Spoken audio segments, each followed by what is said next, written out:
కలల కోవెలలో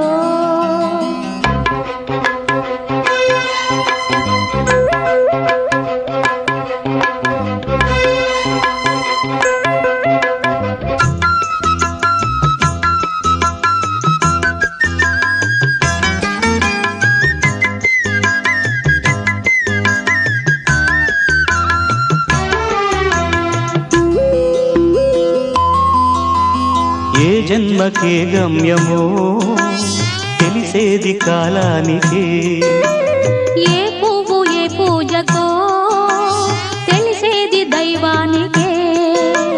ఏ జన్మకేమైనా ఈ జన్మలో నీకు ఖైదేలే అయ్యా.